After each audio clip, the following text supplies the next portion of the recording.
Terima kasih pemirsa, Anda masih bersama tamu kita. Semakin lama menarik, ini adalah wajah yang harus kita bongkar bagaimana memilih pemimpin yang berintegritas.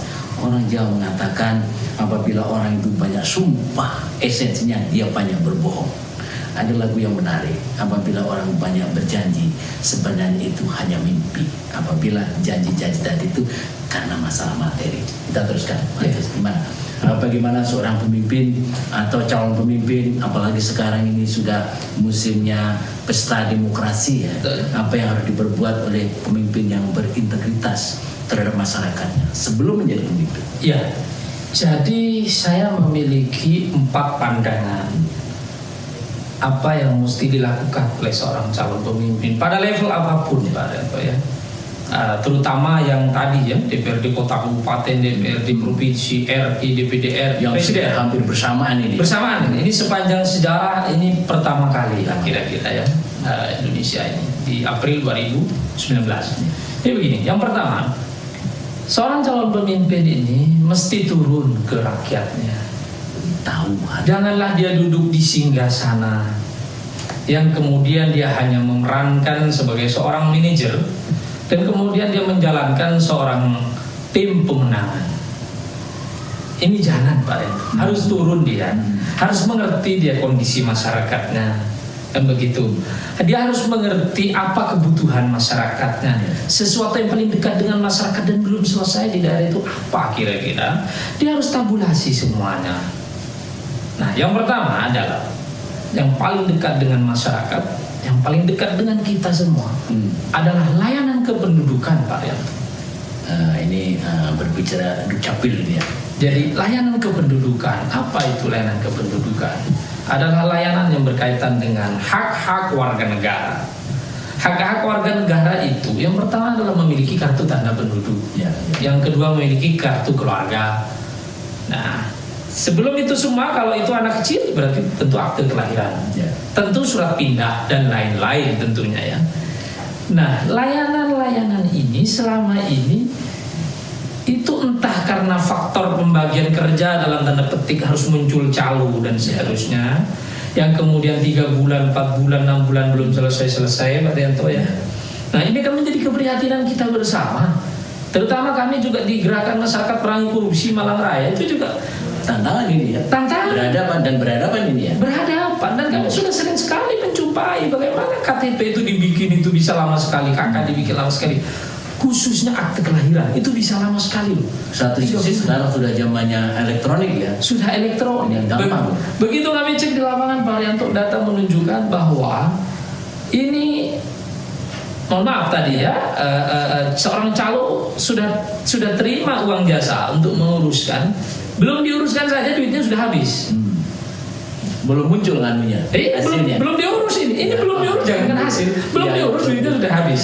Begitu ditanya lagi, ini duitnya kurang kan begitu, dengan beragam alasan.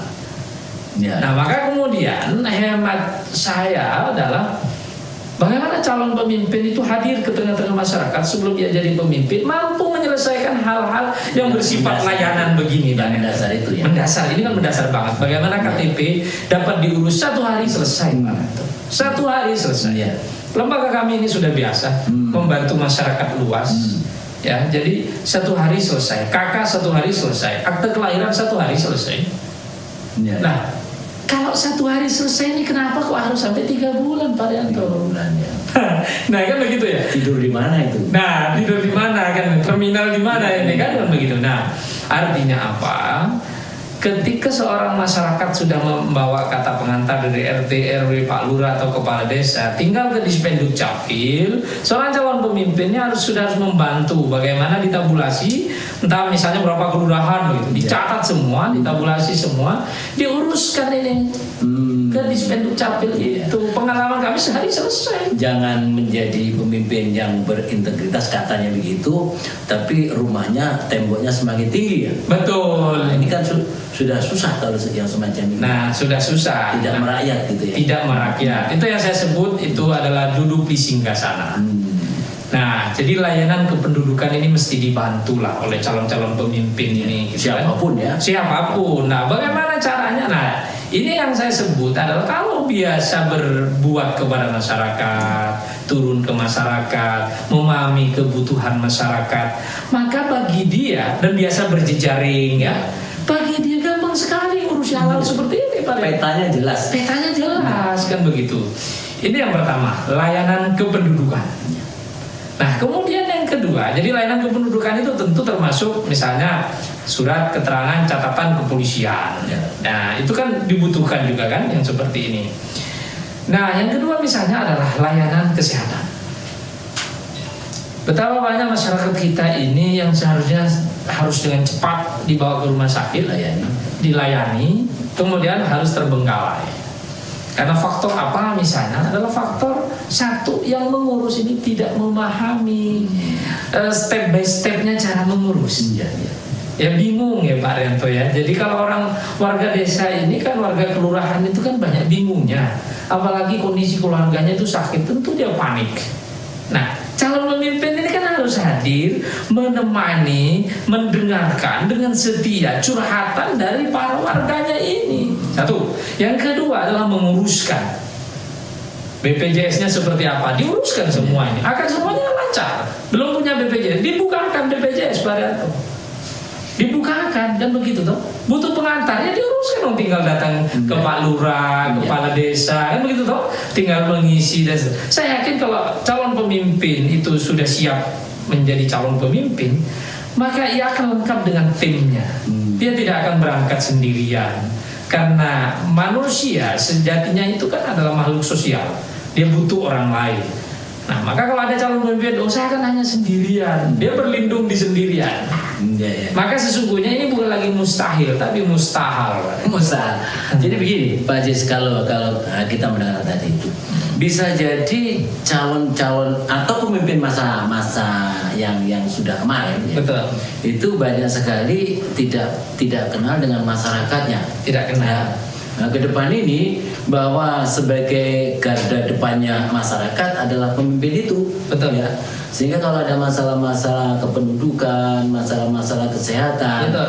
Ini bukan yang salah itu rumah sakit atau yang salah itu pengurus BPJS sekarang ya. Betul. Pertama kali kita salahkan itu yang mewakili kita, kalau itu DPRD ya. Itu yang wakilnya siapa?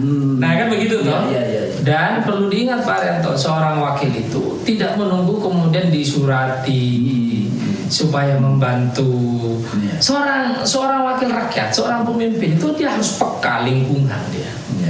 Dia harus punya 1000 mata, dia harus punya 1000 telinga, sehingga ia dengan cepat dia memahami kondisi masyarakat dan dia dengan cepat mendapatkan data siapa-siapa yang harus didampingi, siapa-siapa yang harus diuruskan. Jadi hal yang paling vital tadi misalnya pertama layanan kependudukan, kedua layanan kesehatan, yang ketiga itu layanan pendidikan. Anak-anak yang berprestasi Pak Rianto harus didorong masuk sekolah-sekolah yang favorit Pak Rianto. Jangan sia-sia ya. Jangan sia-sia. Dan kita yang tahu. Kita yang calon-calon tadi ya. Nah, bagaimana caranya? Ya kita lah yang datang ke kepala sekolah. Kalau perlu ke kepala dinas pendidikan. Ini yang belum ada saya kira. Ini berprestasi Pak. Ini berprestasi cuma karena dia tidak memiliki kecukupan dana untuk mendaftar di sekolah favorit. Bagaimana caranya? Ada subsidi silang. Itu kan gampang banget gitu loh. Itu pertama. Yang kedua, kalau ada warga misalnya yang tidak mampu membayar SPP sudah menunggak 3-4 bulan Pak Rianto. Pak Aziz. Ini semakin menarik ya. Kita lanjutkan nanti bagaimana dunia pendidikan kita itu di depan para pemimpin yang berintegritas betul-betul sangat mudah. Pemirsa jangan kemana-mana, tetap di tamu kita.